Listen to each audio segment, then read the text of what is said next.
Shalom, peuple de Dieu, je suis l'apôtre Daniel Eliaba.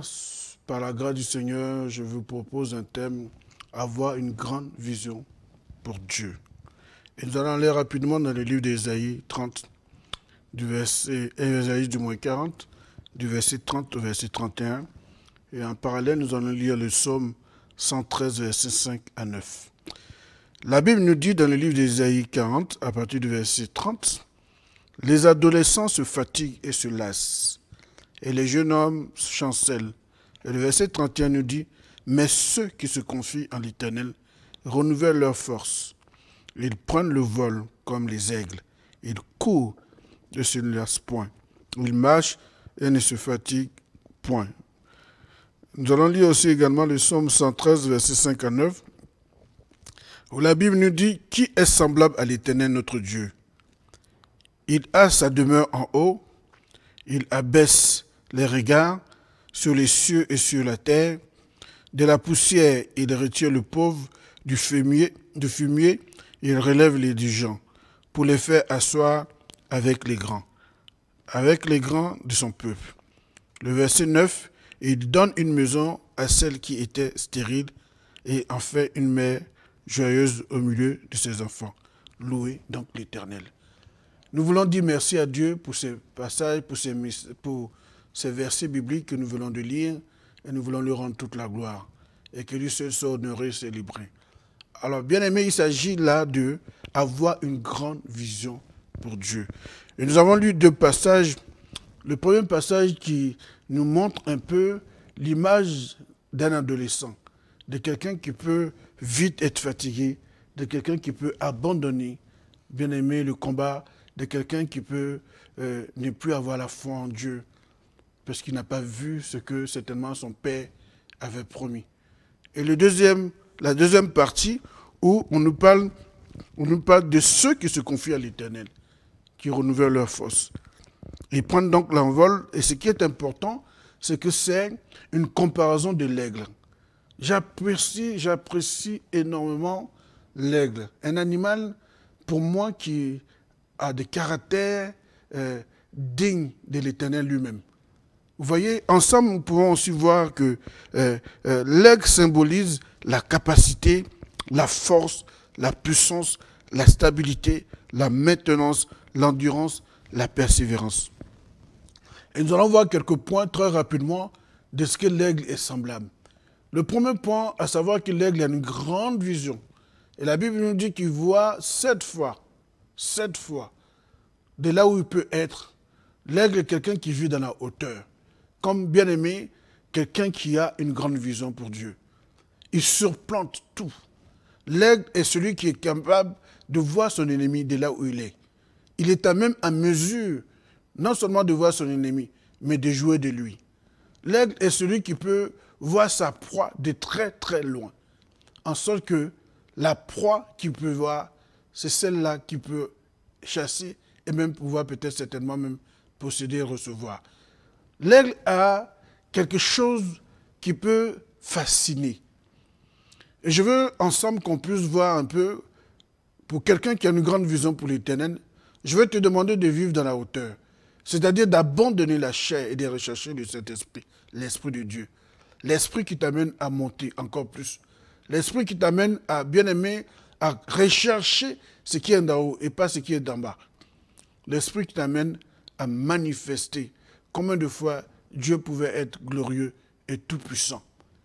Voyez un peu, bien aimé, l'aigle, un deuxième point que je peux expérimenter avec vous, c'est que les tempêtes, quand les tempêtes se lèvent dans la vie de l'aigle, les tempêtes sont une opportunité pour lui.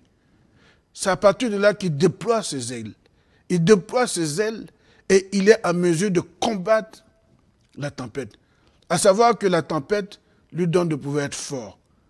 Comme si la tempête pouvait regretter d'avoir existé. Je veux aussi que, bien aimé, quand les tempêtes se lèvent dans ta vie, tu puisses non seulement les combattre, mais les repousser. L'aigle est en mesure encore, bien aimé, de comprendre que tant bien qu'il pouvait combattre la tempête, mais il pouvait lui-même se découvrir, voir les capacités que Dieu pouvait lui donner, voir la puissance qu'il pouvait avoir.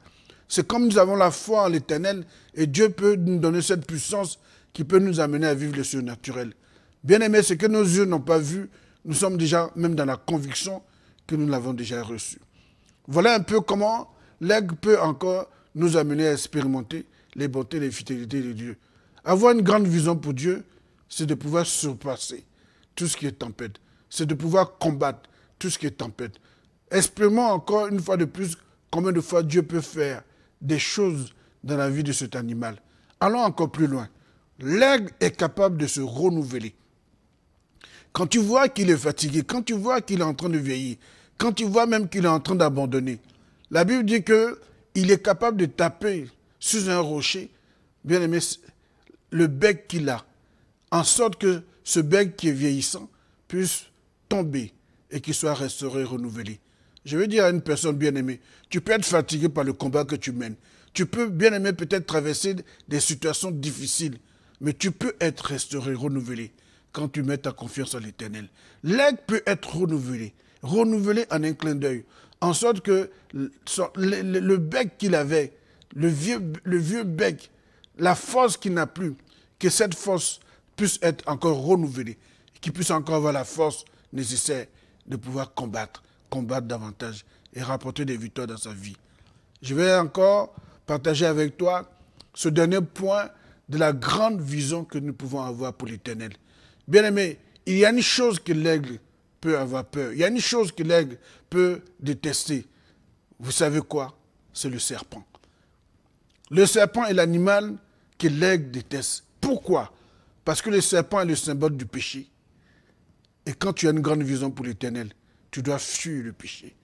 Quand tu as une grande vision pour l'Éternel, tu dois demeurer dans la hauteur, en sorte que tu ne puisses pas être attiré vers le bas et que le serpent puisse t'atteindre.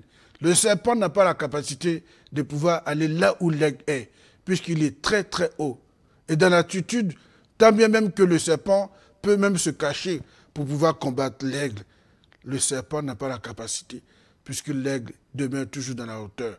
Bien-aimé, reste dans la hauteur, reste dans l'attitude, reste au niveau où le Seigneur veut que tu sois, c'est-à-dire rempli du Saint-Esprit. Combat la chair, permets que la chair ne puisse pas être, bien-aimé, un échec pour toi, en sorte que tu puisses accomplir la grande vision que l'Éternel te donne, d'aller et d'accomplir cette vision. Bien-aimé, il n'y a rien de tel ici-bas. Nous qui sommes de passage, nous avons une mission, c'est de pouvoir gagner des âmes. Nous avons une mission d'être des véritables adorateurs. Regarde un peu ce symbole qui est l'aigle et commence à comprendre que pourquoi? Parce que tu as mis, bien-aimé, ta confiance en l'Éternel. Parce que, bien-aimé, tu te confies en Dieu. Ce Dieu fait de toi quelqu'un d'extraordinaire. Tu ne te fatigueras pas dans le combat, car il te restera, comme il peut restaurer l'aigle. Bien-aimé, tu ne te lasseras pas de ce combat, car, bien-aimé, d'avance, tu as déjà gagné le combat. Permets que Dieu encore puisse être glorifié dans tout ce que tu entreprends. C'est la hauteur qui détermine l'attitude. Donne gloire à l'Éternel dans ce combat que tu as mené. Symbole de l'aigle qui est vainqueur et victorieux dans toutes choses. Que la gloire puisse revenir au Seigneur. Sois béni, demeure béni, restaure totalement ta vie, renouvelle totalement ta vie et donne gloire à Dieu. Que le péché ne soit pas ton compagnon, mais qu'il soit, bien-aimé, loin de toi, loin de cette mission, au nom de Jésus-Christ. Amen.